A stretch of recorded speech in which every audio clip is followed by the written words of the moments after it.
한번 따라 하실까요? 하나님의 손을 붙잡은 모세. 하나님의 손을 붙잡은 모세. 이런 제목으로 말씀의 은혜를 나누기를 원합니다. 우리가 쓰는 속담 가운데 이런 고백을 하죠. 물에 빠진 사람은 뭐라도 붙잡는다. 지푸라기라도 붙잡는다. 사실상 얼마나 절박하면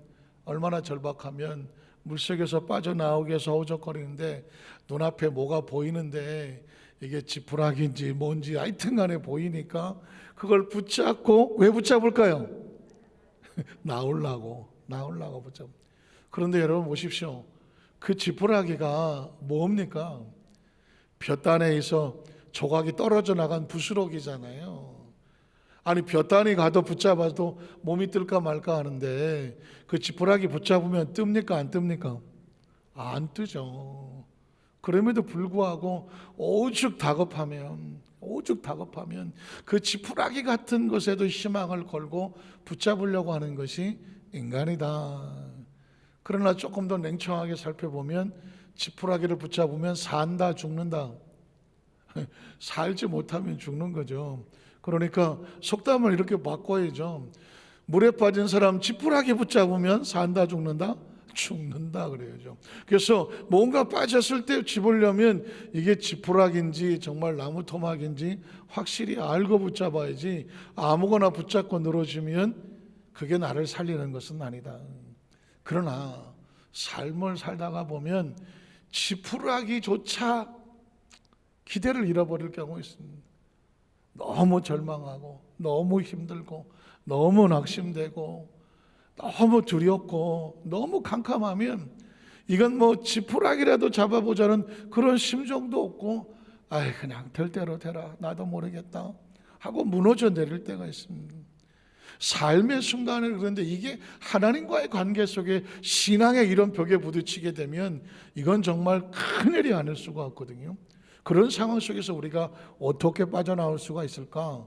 오늘 성경에 보면 모든 것을 포기하고 지푸라기조차 그런 소망 자체 갖지 아니하고 있는 그런 모세의 모습을 한번 살펴볼 수가 있습니다. 한번 따라하실까요? 모든 것을 자포자기하고 있는 누구의 모습? 혹시 저와 여러분의 모습은 아닌가요? 모세의 모습 속에서 우리의 모습을 볼 수도 있죠. 출애기장 11절로 15절에 보니까 모세가 장성한 후에 한 번은 자기 형제들에게 나가서 그들이 고되게 노동하는 것을 보더니 어떤 애굽 사람이 한 이브리 사람과 자기 형제를 치는 것을 본지라. 좌우를 살펴 사람이 없음을 보고 그 애굽 사람을 쳐 죽여 모래 속에 감추더라. 이튿날 다시 나가니 두 히브리 사람이 서로 싸우는지라. 그 잘못한 사람에게 내가 어찌하여 같은 동포를 치느냐 하매 그가 이르되 누가 너를 우리를 다스린 자와 재판관으로 삼았더냐? 네가 애굽 사람을 죽인 것처럼 우리도 죽이려 하느냐? 모세가 두려워하여 이르되 이 일이 탈로 되었도다. 바로가 이를 듣고 모세를 죽이고자 하여 찾는지라. 모세가 바로의 낯을 피하여 미디안 땅에 머물며 하루는 우물 곁에 앉았더라. 이 짧은 구절에 모세의 40년 세월이 들어 있습니다. 아시는 것처럼 모세가 태어나는 시대가 어느 시대였습니까? 이스라엘의 왕국이 잘 나가던 시대가 아니었어요. 시대도 잘 태어나야 되더라고요. 가만 생각하니까 저와 여러분이 조선시대 태어났으면 어떡할 뻔했어?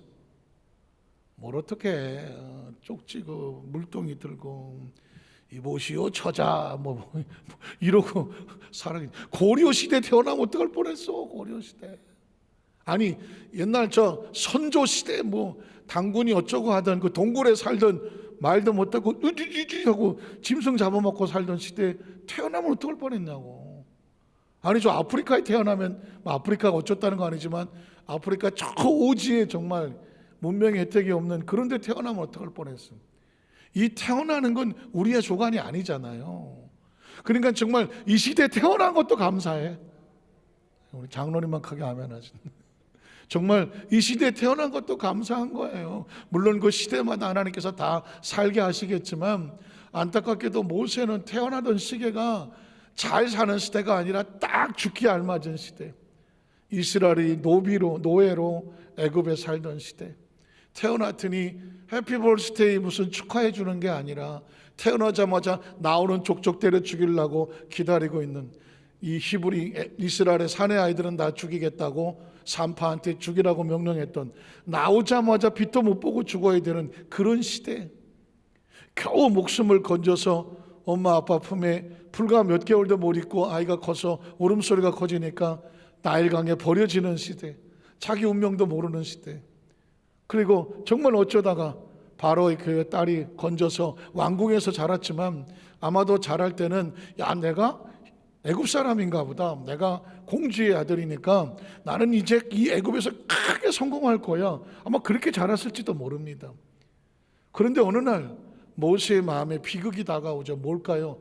내가 애굽 사람이 아니라는 사실을 알았어.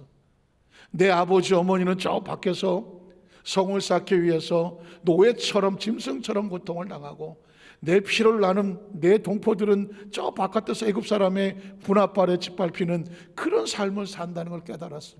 내가 아무리 여기서 호의호식하고 잘 먹고 잘 산들 그 동족의 아픔을 그냥 볼 수는 없었던. 여러분 어떻습니까?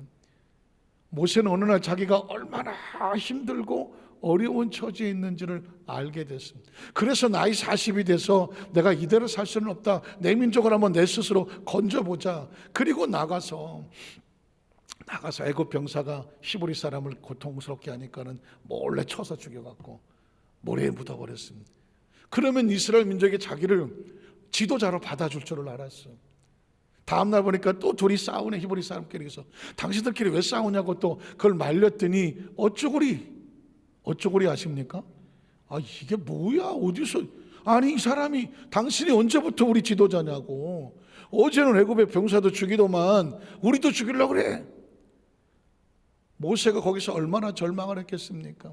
자기는 애굽의 왕국의 그 화려한 지위와 그 모든 권세와 능력을 다 내려놓고 민족을 한번 살려봤다고 나왔는데, 그 민족은 뭐라고 말하냐면 지가 언제부터 우리 지도자야, 언제부터 우리를 위했다고 그래. 지난 40년 동안 우리는 노예 생활하면서 처절하게 고통을 당하는데 지는 왕국에서 호의호식을 하며 잘 먹고 잘 사고 편안하고 있다가 이제 뭐 심심한가 보지, 인제 와서 우리 지도자한다고? 어림도 없어.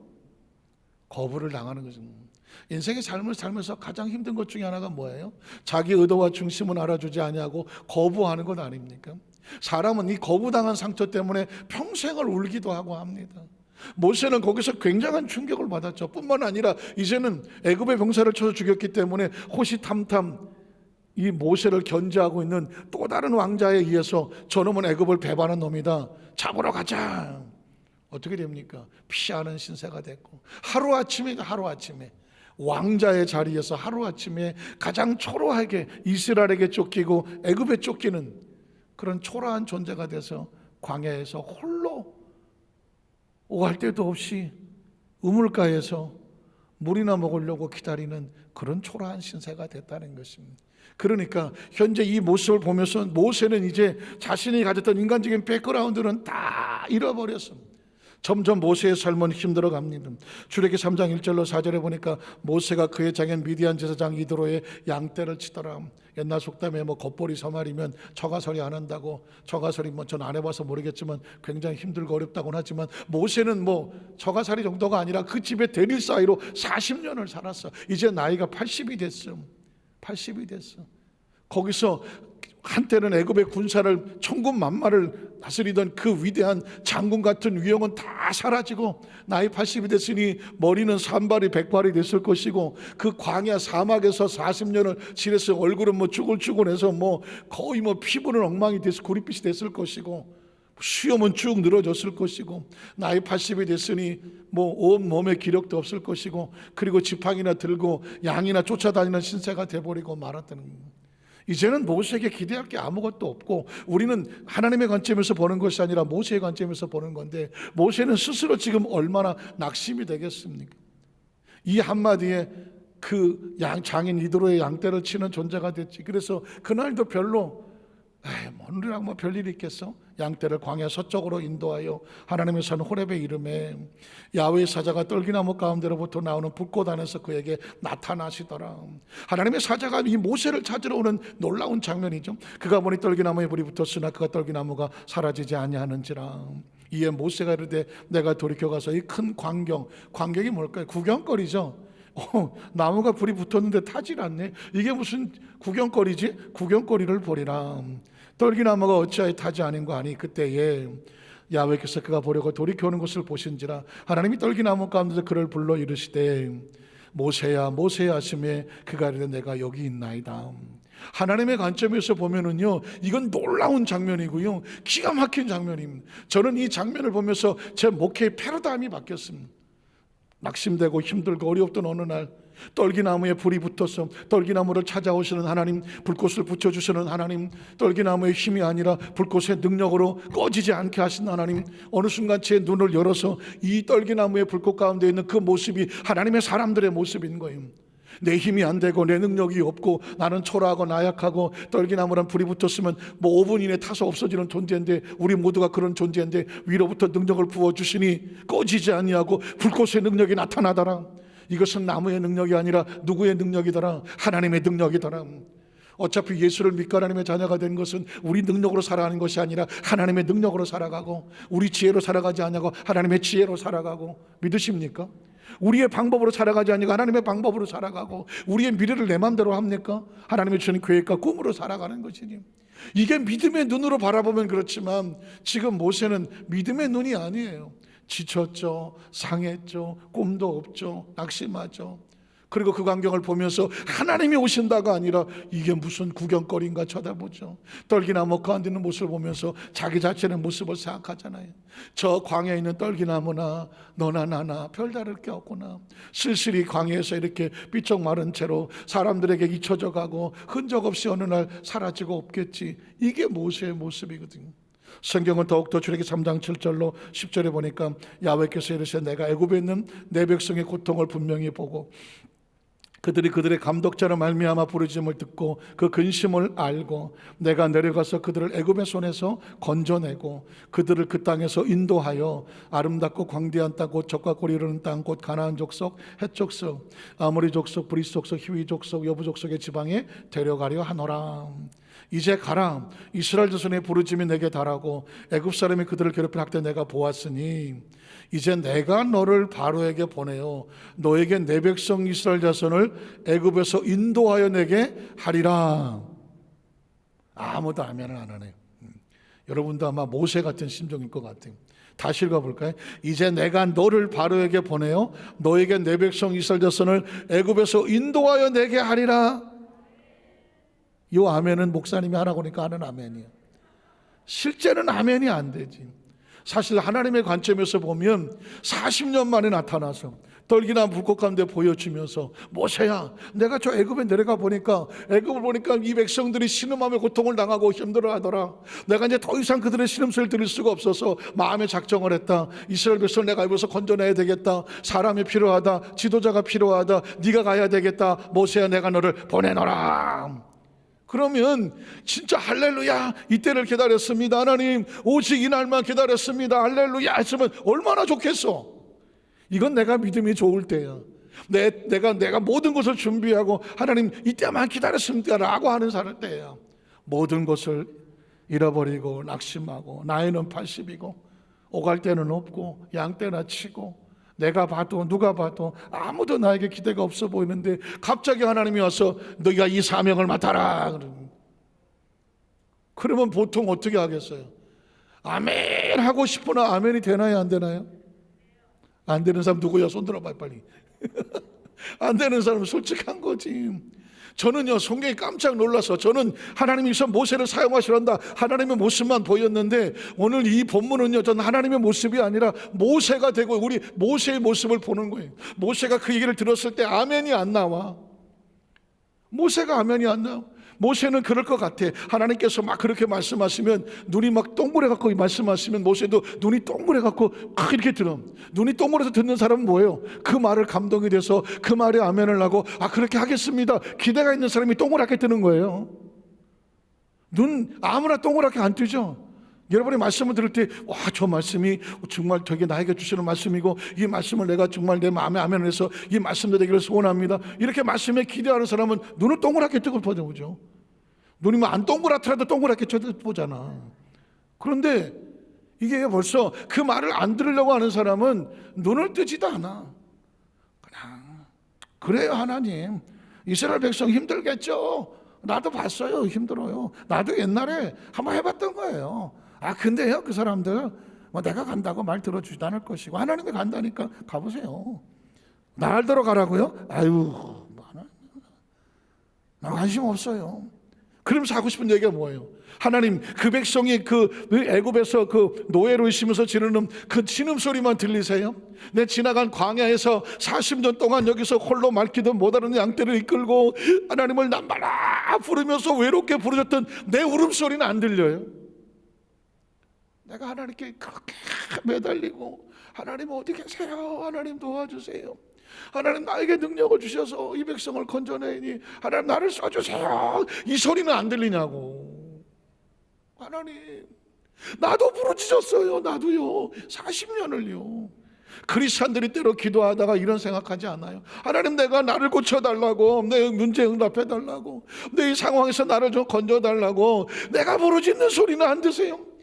어떻게 보면 내 기도 소리는 응답 안 받고 저 집이 응답 받았고 저 집이 응답 받았다고 하는데 왜 나는 때까지 기다려야 돼요? 그럴 적이 있었다. 아이고, 바짝 손드시네. 여러분, 모세도 그런 거야. 모세도. 사람은요, 아무리 좋은 얘기를 해도요, 내가 속이 상하면 안 들어와.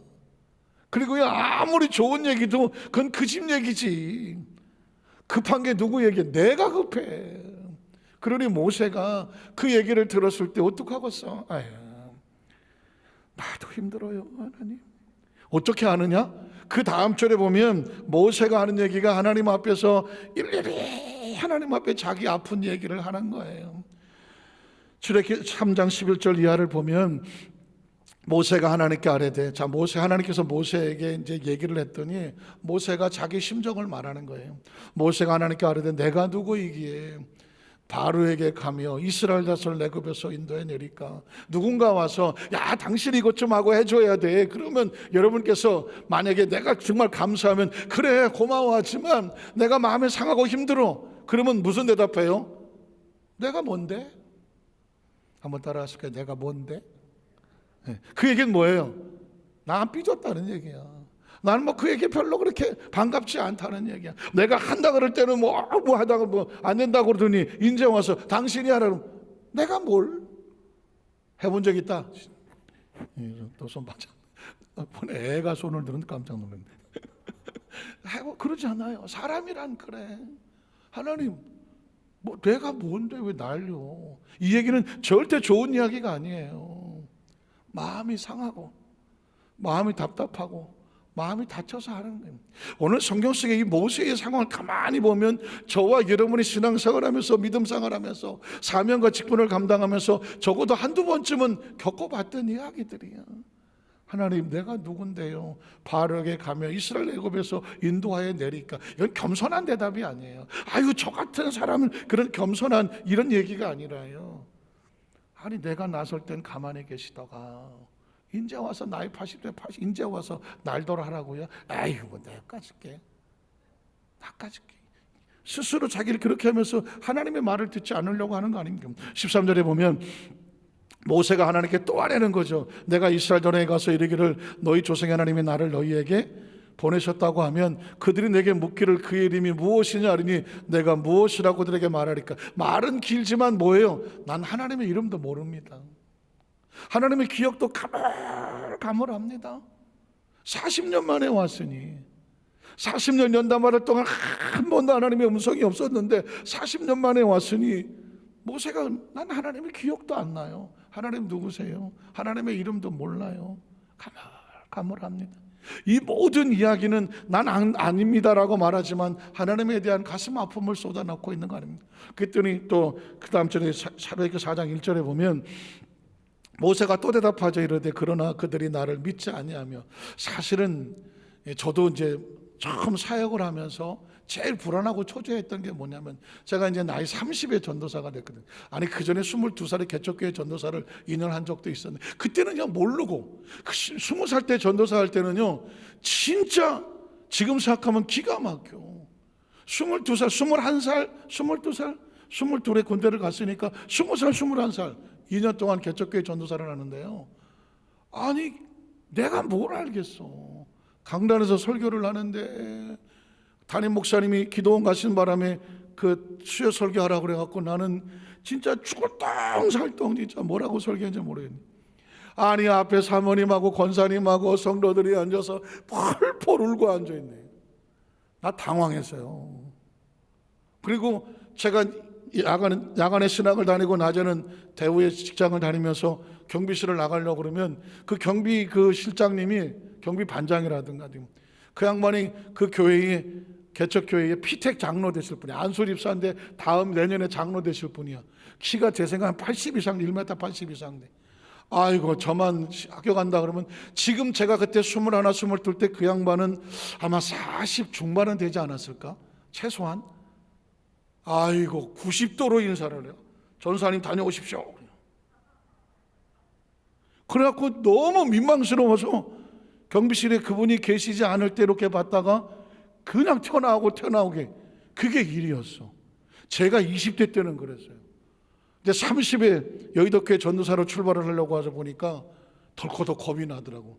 그때는 아무것도 몰라서 그랬는데, 과연 이 어린 나이에 가서 말씀이라고 전하고 신방을 하고 가면 과연 성도들이 나의 이야기를 들어줄까? 나의 말을 들어줄까? 괜히 혼자 쓸데없이 그 걱정하고 앉아있어. 근데 가만히 보니까 모세는 80이 돼도 그러네. 하나님께서 나를 보내지만 내가 가면 그 양반들이 내 얘기를 들을 것 같습니까? 모세는 아픈 기억이 있어. 그 전에 나이 40에 얘기를 했을 때 이스라엘 백성 들어줬어요? 안 들어줬어요? 안 들어줬거든.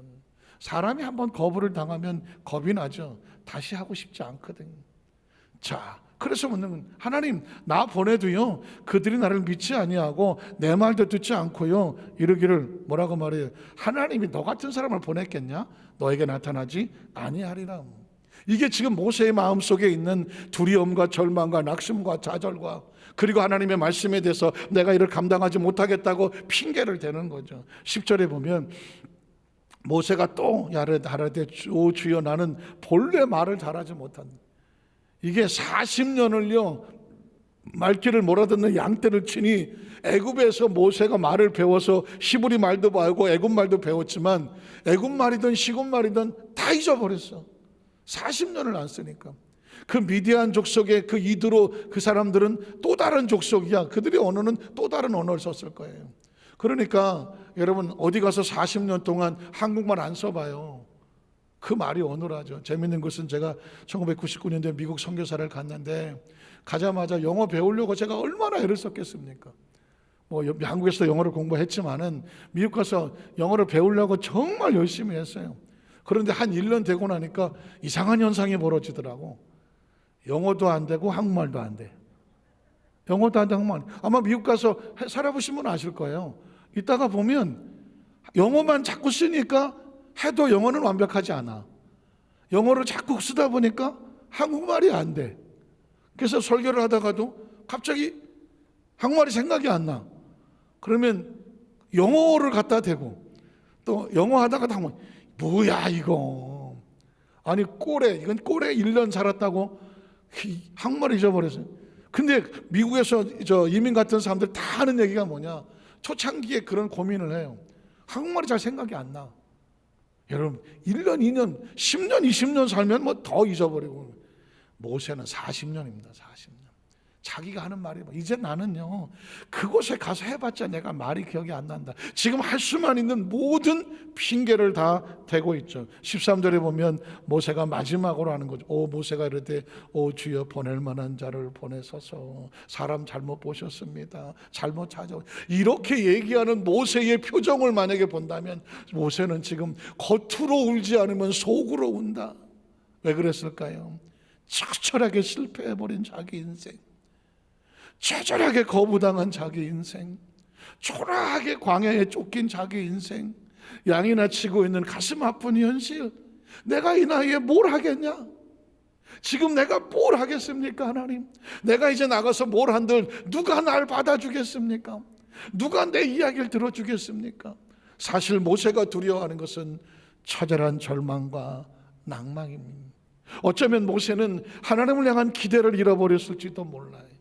하나님께 내가 버림을 받고 내가 광야에서 이렇게 남았는데, 내가 또다시 하나님을 믿고 나갔다가 또다시 나이 80에 버림을 당하면 난 이제 의지할 데도 없다. 두려웠을지도 몰라요. 만약에 모세가 하나님이 아닌 다른 신에게 그렇게 한다면 전 모세 편 들어요. 그런데 모세는 지금 하나님과 지금 대화를 하고 있잖아. 다른 신을 섬겼다 버려지는 그런 사람을 제가 본 적이 있는데요. 한 무당이야, 무당이 여자 무당이 젊은 나이에 신병을 앓았어.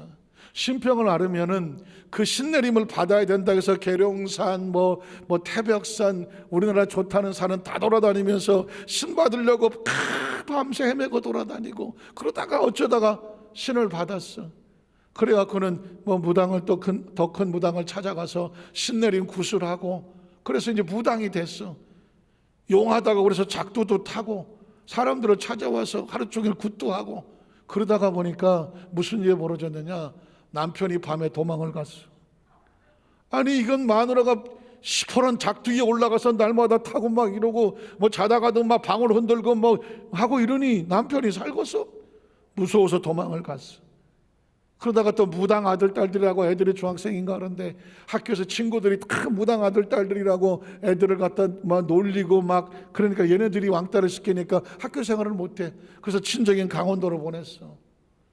초라하게 혼자 댕거만이 남아서 첨치러 다니고 굿하러 다니고 작두 타러 다니고, 이럴 때는 그냥 미친 듯이 다니지만 그 신이 빠져나가면 어떻게?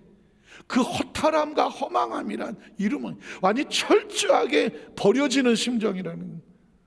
남편도 없고 자식도 없고 혼자, 어느 누구도 무덤집에 와주지도 않고. 그래서 그 집에 보니까 소주 박스가 이만큼 쌓였어. 그리고 나면 술을 막 3병 4병 저녁에 먹지 않으면 잠을 못 잔다는 거야. 술에 취해. 그 사람이 이제 인터뷰를 하고 방송에 나와서 얘기하는데, 나는 내 인생이 이 신을 받음으로 철저하게 무너졌고, 그리고 그가 아는 이 이야기는 이 신은 나를 철저하게 이용해 먹고 나를 아주 병들어 버릴 걸 안돼요. 그래서 내가 멀쩡한 정신에 이 신으로부터 빠져나가 보려고 별짓을 다 하는데 이 지긋지긋한 신이 자기를 놓아주지 않는다면 펑펑 울더라고. 어쩌다가 내 신세가 이 모양이 됐느냐. 여러분, 귀신은 그렇습니다. 철저하게 이용해 먹고 가정을 파탄하고 나중에는 그냥 쓰다가 쓰레기처럼 버리는 겁니다. 무당이 그 얘기를 하는 걸 제가 깜짝 놀랐어요. 이 신이 나를 그렇게 이용해 먹고 쓰레기처럼 버릴 거라는 겁니다. 그 전까지는 무당을 제가 조금은 미워하는 그런 눈으로 봤어요. 아유, 저거 어쩌다가. 그런데 무당도 보니까 불쌍하더만. 귀신에게 쓰여 막 그냥 잡혀갖고 이용당하다가 버려지더라고. 아이고, 저 사람도 예수 믿어야 살 사람이구나, 이런 생각이 들더라고요. 그러나 여러분, 우리가 그리스도인들이 땅의 삶을 살면서 그 어떤 것들은 우리를 붙잡고 그렇게 쓰다가 이용하려고 하지만 그게 실망하고 낙심하는 게 당연할지 모르지만 하나님은 아니야. 적어도 하나님은 아니야. 왜냐하면 하나님은 자기 백성을 선택하고 안으시고 절대로 버리지 아니하시는 분. 이 처절하게 낙심된 이 모세, 하나님은 어떻게 하셨을까요? 그래서 하나님께서 붙잡으라고 하시는 새로운 축복의 자화상을 모세에, 실패하는 사람은요 대부분 마음에 부정적인 자화상이, 난 못해, 난 안 돼, 나는 버려졌어, 나는 실패했어, 나는 거부당했어, 나는 사람들에게 조롱당해서 배신당해서 억울해, 돈도 없고 배운 것도 없고 건강도 다 부정적이 가득 차 있으면 절망해요. 그러면 이 사람은 어떻게, 하나님을 만나면 뭐가 바뀌느냐? 자화상이 바뀌어요. 새로운 자화상으로 바뀌어요. 하나님 말씀과 기도 예배를 통해서 우리가 뭐가 되느냐? 하나님의 새로운 자화상을 내 마음속에 그리는 것이죠. 출애굽기 3장 12절에 보면 모세가 하나님 앞에 내가 누굽니까? 라고 물었을 때 하나님은 이렇게 말합니다. 하나님이 이르시되 내가 반드시 너와 함께 있으리라. 내가 누굽니까? 난 철저히 홀로 되어 버려진 존재입니다. 모세는 이야기거든요. 하나님 뭐라고 말할까요? 내가 너를 홀로 두지 아니하리라. 한번 따라 하시까? 내가 너를 홀로 두지 아니하리라. 꼭 기억하십시오. 세상에서 버려진 것 같습니까? 홀로 남아있는 것 같습니까? 아무도 없어 보입니까? 하나님은 말씀합니다. 내가 결코 너를 홀로 두지 아니하리라. 믿으십니까? 14절에 보면 하나님, 난 하나님 이름도 모릅니다. 그랬더니 뭐라고 말하냐면 하나님 모세에게 이르시되 나는 스스로 있는 자다. 한번 따라 하시게. 나는 스스로 있는 자다. 제가 이 말씀을 가지고 수도 없이 말씀했고요. 저는 이 말씀을 읽을 때 보면 진짜 눈이 동그라지고 심장이 펄펄 뜁니다. 왜냐하면 제가 성경 속에서는 어려서부터 신앙생활을 했고 성경을 수도 없이 읽었고 지금 성경을 전하고 있는 말씀을 전한 자지만 성경에서 가장 놀라운 말씀은 이 말씀입니다. 왜냐하면 하나님이란 존재를 어떻게 설명을 할 수가 있어야지. 하나님 있으면 보여줘봐.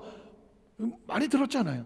하나님을 뭐라고 설명해? 딱 한마디로 그분은 스스로 존재하시는 분. 자존이라는 말이지. 인간이 우주의 어떤 것들도 스스로 존재하지 못합니다. 여기 누가 스스로 존재합니까? 저는 스스로 있는다는 말 표현 자체에 깜짝 놀라는 겁니다. 왜냐하면 이건 인간이 할 수 있는 말이 아니야. 인간이 만들어낼 수 있는 말이 아니라니까는. 스스로 있는다는 인간은 생각을 못해요. 하나님의 말씀이니까 하나님께서 계시해 준 거지. 아, 스스로 존재할 수 있는 존재가 있구나. 그게 뭐야? 그게 창조 준 거죠. 그래, 스스로 계신 분이 계셔야 그 안에서 모든 게 창조가 되지 않겠습니까? 그분 안에 저와 여러분이, 우리가 믿는 하나님은 도덕과 윤리를 가리키는 하나님이 아니고 무슨 종교와 율법을 가리키는 하나님이 아니고 존재하게 하시고 그 존재를 돌보시고 존재를 이끌어 주시고, 우리가 영생을 사모하는 이유는 뭐냐? 영원히 산다는 것도 존재거든요. 우리가 다른 데선 절대로 영생하지 못해. 스스로 자존하시는 하나님 안에서만 영생합니다. 예수를 구주로 믿으시면 아멘. 이게 최고의 축복인 거죠. 모세가 또 출애굽기 4장 1절로 5절에 보면 모세가 대답하되 그러나 그들이 나를 믿지 아니하고 내 말을 듣지 아니하고 이르기를 야훼께서 내게 나타나지 아니하셨다 할 겁니다. 그들이 안 믿어주면 어떡하냐고 물었을 때 하나님께서 또 가르쳐주죠. 야훼께서 이르되 내 손에 있는 것이 무엇이냐? 그가 이르되 지팡이. 이 지팡이가 뭐예요? 양을 치는 지팡이. 모세가 지난 40년 동안 의지했던 나무 지팡이예요. 그랬더니 하나님께서 뭐라고 말하면 지팡이를 땅에 던져라 하시매 그 땅에 던졌더니 그것이 뭐가 되더라? 뱀이 되더라. 왜 하나님은 이 모세의 지팡이를 땅에 던져서 뱀이 되게 하셨을까? 이유가 뭘까요? 지팡이는 뭐예요? 식물이죠. 나무니까. 그러면 뱀은 뭐예요? 동물이거든요. 인간의 과학이나 생물에게서 종이 바뀌는 법은 없어. 식물이 동물 되는 법은 없어. 동물이 식물 되는 법이 없어. 인간은 그래, 아예 종 자체가. 그런데 하나님께서 모세 앞에서 종을 바꿔버리잖아요.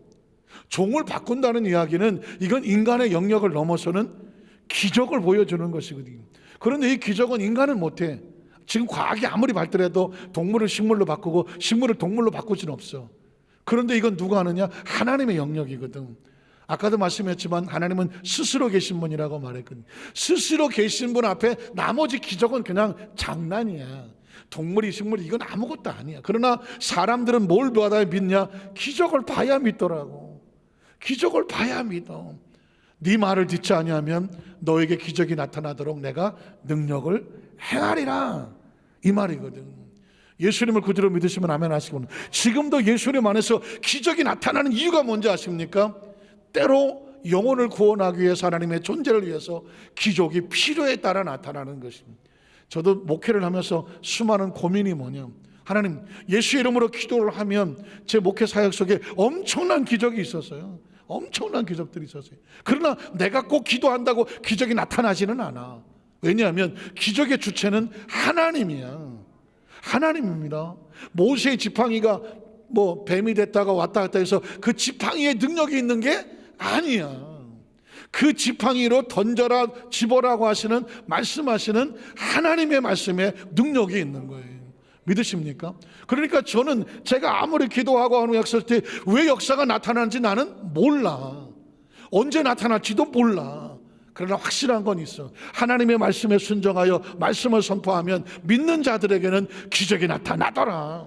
왜 그럴까요? 하나님의 능력이니까. 믿으십니까? 출애굽기 4장 12절에 보면 이제 가라, 내가 내 입과 하면, 나는 말을 못합니다 그랬더니 하나님께서 말씀합니다. 하나님의 일은 네 말하는 게 아니야, 내가 주는 말을 하는 거예요. 혹시 여러분 전도하고 선교하고 하나님 일을 하려고 하는 데 있어서 내가 말주변이 없고 내가 능력이 혹시 고민하십니까? 하나님의 일은 내 말하는 게 아니다, 누구 말하는 거다? 하나님의 주신 말을 전하는 거다. 저도 강단에서 제가 제 지나온 얘기를 하라고 하면 쭈삣쭈삣 할 거예요. 어떻게 포장을 하고 어떻게 좀 할까, 가식을 떨까 그럴 거예요. 어떻게 말 잘하는 것처럼 보일까? 그러나 제 얘기를 하는 게 아니잖아요. 하나님의 성경시 하나님의 말씀을 전하는 거기 때문에 하나님의 말씀에 주시는 그 말씀의 확신을 가지고 말씀대로 선포하는 것입니다. 이건 하나님이 주신 말씀이고요. 출애굽기 4장 17절에 보면 하나님께서 너는 이 지팡이를, 아까 체험했던 지팡이를 뒤집어서 식물이 되고 동물이 되고 동물이 식물이 됐던 그 능력 기적의 지팡이를 손에 잡고, 하나님의 소리는, 하나님의 사람은 무엇을 잡는다? 하나님의 말씀의 능력을 잡고 이것으로 뭘 해라? 이적을 행할 것이다. 그래서 우리 날마다 기적을 기대합니다. 한번 따라하시죠. 우리는 예수님의 이름으로 날마다 기적을 기대합니다. 내 입을 넓게 열라, 내가 채우리라. 나는 너를 애굽 땅에서 인도하는 야훼 하나님이다. 애굽 땅에 10번의 기적이 있었어. 10번의 기적을 체험한 너, 그 기적의 입을 넓게 열어라. 내가 행하리라. 하나님이 행하시면 기적이죠. 그래서 18절로 20절에 보면 이제 모세가 드디어 지나간 옛 모든 연약한 자화상을 다 긁어버리고 새로운 자화상으로 무장하는 장면이 남. 모세가 그의 장인 이들에게로 돌아가서 그에게 이르되 내가 애굽에 있는 내 형제들에게로 돌아가서 그들이 아직 살아있는지 알아보려 하오니 나로 가게 하소서. 이들어가 모세에게 평안히 가라 하니라.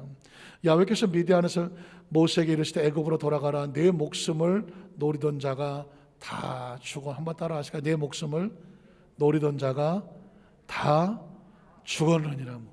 어느 날 이 문장을 보면서 깜짝 놀랐고요, 펑펑 울었어요. 왜냐하면 모세가 애굽에서 나온 지 40년 동안 광야에서 말귀도 못 알아듣는 양떼에 이끌며 그렇게 보냈어. 모세는 생각하기를 내 지나간 40년이 너무 허망하다. 나이 40에 와서 80 될 때까지 난 뭘 했나? 사람은 지나간 세월이, 그 세월이 막 허망한 것 같고 낙심된 것 같고 그리고 아까운 것 같고, 그리고 왜 하나님은 나를 40년 동안 이 광야에다가 그냥 이렇게 내버려 두시나? 모세가 하는 얘기입니다. 여러분 어떠세요? 왜 하나님 나를 그냥 홀로 이렇게 내버려 두시나? 그 세월이 이해가 안 되잖아요. 그 40년 동안 뭐 하신지 아십니까? 그렇게 모세를 괴롭히고 모세를 죽이려고 호시탐탐 숨어 있고 공격하려고 했던 그 내 목숨을 노리던 자가 지난 40년 동안 다 죽었어. 다 죽었어. 이제 네가 애굽에 돌아가서 마음껏 일할 수 있도록 그 발판을 누가 만들었느니라? 하나님이 만들었느니라. 여러분, 하나님 안에서 버릴 건 아무것도 없어. 저와 여러분이 지나간 삶 속에서 내가 정말 부끄럽고 수치스럽고 내가 그런 일이 없었어야 되는데, 내가 그 시간을 허망한 시간 같고 그 시간을 아까운 소비된 시간 같지만 하나님 안에서 버릴 건 하나도 없어. 저는 아주 여러분에게 장담합니다. 제 지나간 삶 중에도 부끄러운 것도 있고 수치스러운 것도 있고, 가끔씩 가다가 자다가 볼 때에서 내가 그때 그렇게 하지 말았어야 되는데, 내가 그때 이런 선택을 했어야 되는데, 정말 막 자다가 그럴 때가 수도 없었어.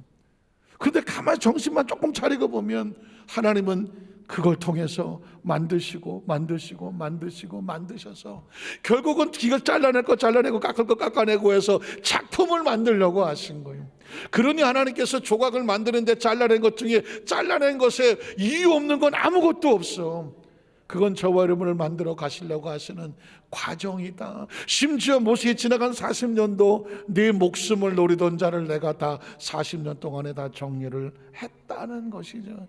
얼마나 감사해. 그래서 마지막 20절에 보면 그래서 모세가 그의 아내와 아들들을 나귀에 태우고 애굽으로 돌아가는데 모세가 뭘 붙잡고 가요? 하나님의 지팡이, 전도 하나님의 지팡이에서 꼬꾸라지는 거예요.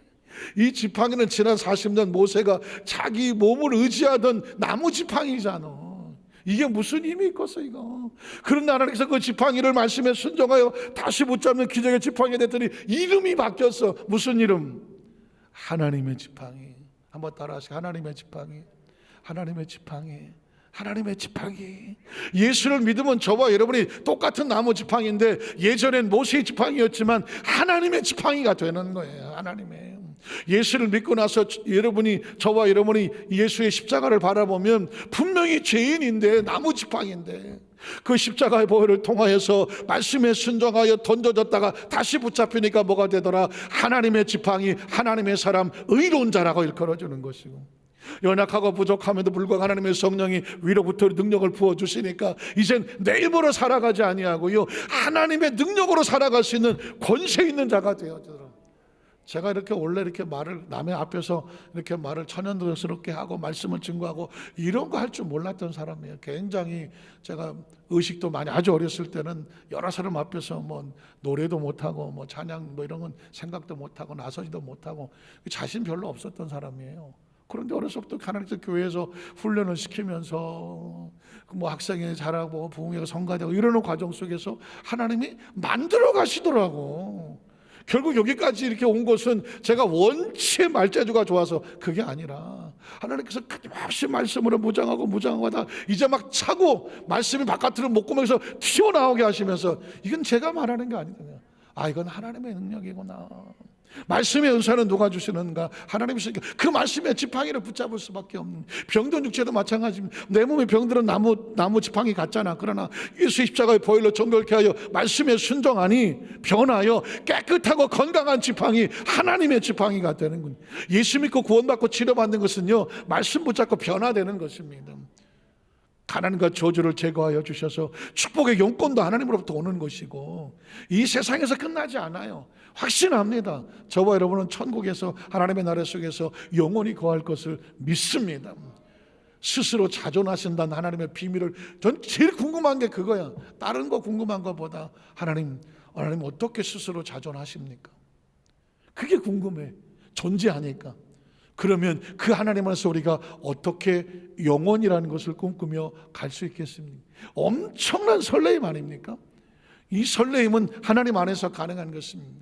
말씀을 정리하기를 원합니다.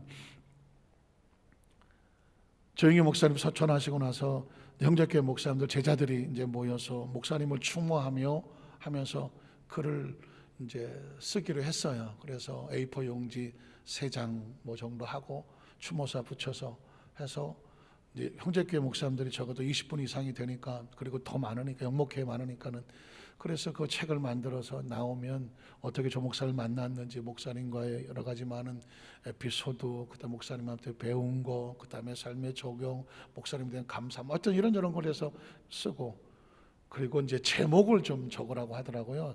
공모하는 거예요. 공모를 해서 제목이 만약에 당첨이 되면 소정의 상금을 주겠다. 눈이 번쩍 상금이 있어? 물론 이제 좋습니다만은, 그 전에 이제 4차원의 영성 할 때 그냥 로고 또 공모한다 그래서 제가 그냥 해서 보낸 적이 있거든요. 몇 개월 뒤에 뭐 당첨됐습니다 뭐 그러면서 마스크 천장 보내줬잖아요. 그래서 여러분들에게 나눠드렸잖아요. 제가 요즘 공모에 아주 맛이 들려갖고 딱 보는 순간 조 목사님 제자들이 책을 모아서 쓴다면 어떤 제목이 좋을까? 딱 머리에 떠오르는 단어가 뭐냐면 거인의 어깨 위에 서서. 혹시 들어보셨습니까? 거인의 어깨 위에 서서. Standing on the shoulders, 어깨 of a giant. 거인의 어깨 위에 서서, 이런 그 표현이 있어요. 이거는 이제 존 뉴턴이라는 사람이 만류 인력의 법칙을 발견했을 때 엄청난 충격들을 사람들이 받았죠. 떨어지는 모든 것들은 지구의 중심으로 떨어진다. 끌어당기는.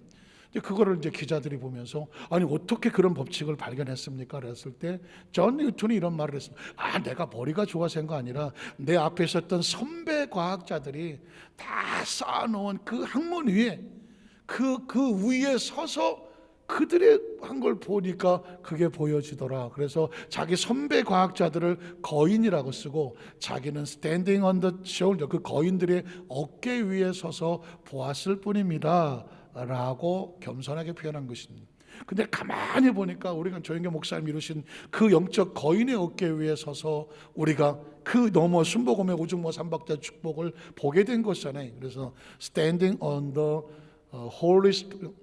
standing on the shoulder of a holy spiritual giant, 거룩한 영적 거인의 어깨 위에 서서라고 제목을 이제 공모를 했는데 1등만 되라지.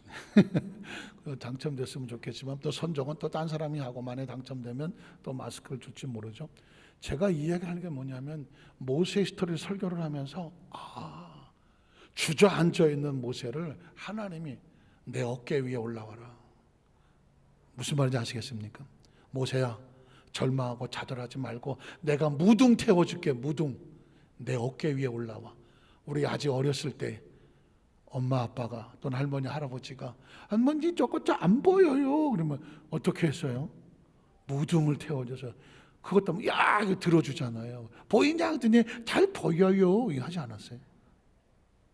여러분, 하나님이 우리를 자신이 어깨 위에 올려놔. 그리고 자신이 보는 것을 같이 보게 하고 자신이 느끼는 걸 같이 느끼게 하고. 모세가 가는 게 아니죠. 무등을 태우면 하나님이 가는 거죠.